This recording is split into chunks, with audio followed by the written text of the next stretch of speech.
अस्सलाम वालेकुम, मैं हूं दिलशाद और आप देख रहे हैं मेरा यूट्यूब चैनल। इस वक्त मैं सऊदी अरबिया से लाइव हूं।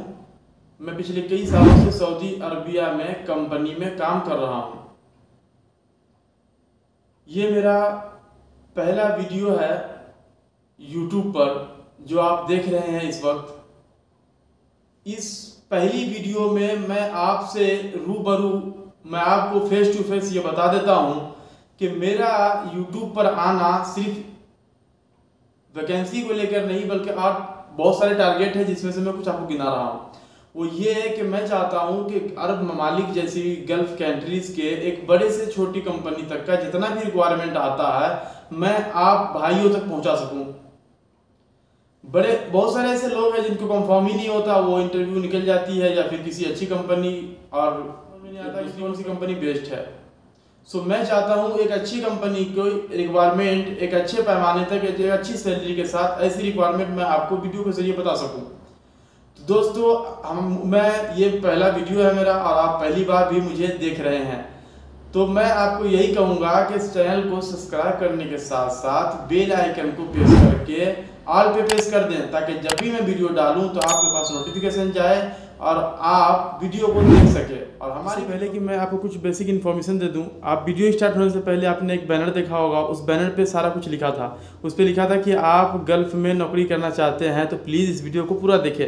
शुक्रिया, थैंक यू आपका वीडियो देखने के लिए।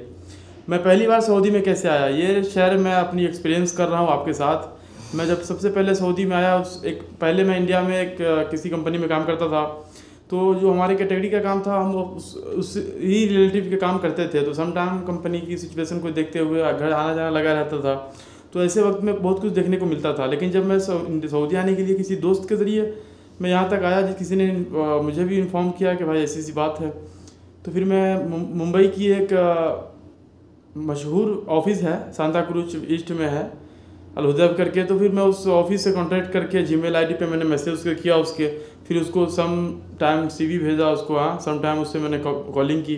तो ऐसे करते करते प्रोसेस चलता रहा और एक बेस्ट कंपनी का इंटरव्यू आया और मैंने उसमें हिस्सा लिया।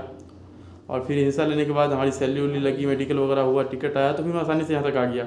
तो मैं सिर्फ उन लोग भाइयों के लिए कहना चाहूँगा इस वीडियो के ज़रिए से कि जो लोग फ्रेशर हैं यहाँ तक आना चाहते हैं तो उनके लिए ईजी है।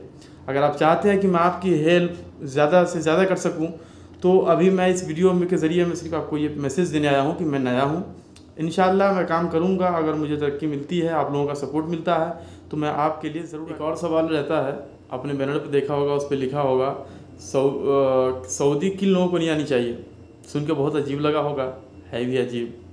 सऊदी किन लोगों को नहीं आनी चाहिए, ये बेसिक चीज़ें हैं जो मैं बताता हूँ आपको।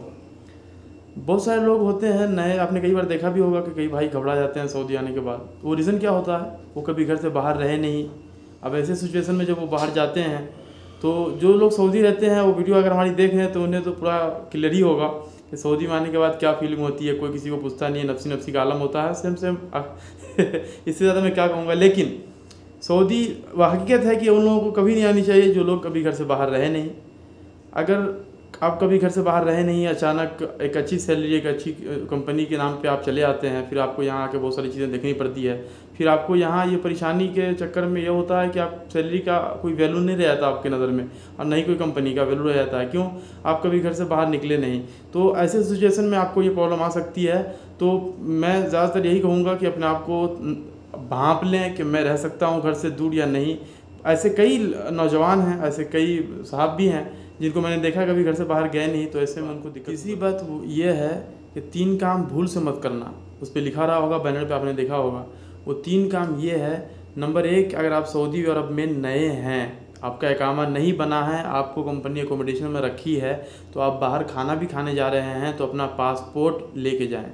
अगर आपका इकामा नहीं बना है तो पासपोर्ट लेके जाएँ, क्योंकि ऐसे वक्त में आपको अगर पुलिस रास्ते में घेर लेता है, अरबी में सुरता बोलते हैं, तो सुरता आपको रास्ते में अगर पकड़ लिया, बोला इकामा दो, तो इकामा आपके पास रहेगा नहीं। आप नए रहेंगे, आपको अरबी भी मालूम नहीं रहेगा। तो पासपोर्ट दिखा के ये आपका लाइसेंस है कि आप नए हो, उस पर आपका वीज़ा रहता है, वो पढ़ के आपको छोड़ देगा। वो कंपनी का वीज़ा देख लेगा तो छोड़ देगा आपको। और अगर इकामा आ गया है तो बेहतर है कि इकामा लेके जाएँ। ये बड़ी गलती है कि कई भाई ऐसे हैं जो अपनी कंपनी में भी ड्यूटी पूरी नहीं करते हैं। तो यहाँ का क्या नियम है कि एक छुट्टी करने पर 3 दिन की दिहाड़ी काट ली जाती है। तो वैसे तो यहाँ कोई हार्ड वर्क होता नहीं है, 8 घंटे की ड्यूटी होती है, नॉर्मल बेसिकली वर्क होता है और सेफ्टी के साथ होता है। तो आप इतने हार्ड वर्क में थकेंगे नहीं, इतने नॉर्मल ड्यूटी होती है, तो आप इसके बाद भी आप छुट्टी मार रहे हैं तो फिर आप ही गलती है। तो मैं तो यही सजेस्ट देना चाहूँगा कि दूसरा काम ये भी भूल से मत करना कि कभी छुट्टी मत करना कंपनी पीरियड में।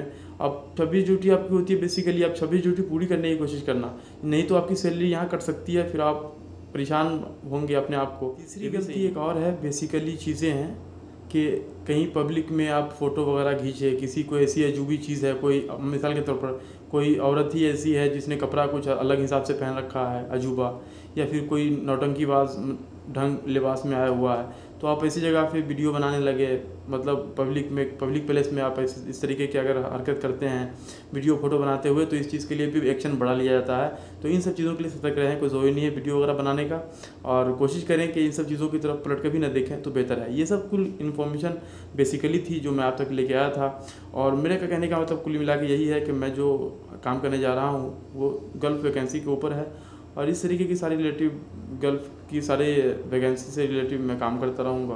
आप लोगों का सपोर्ट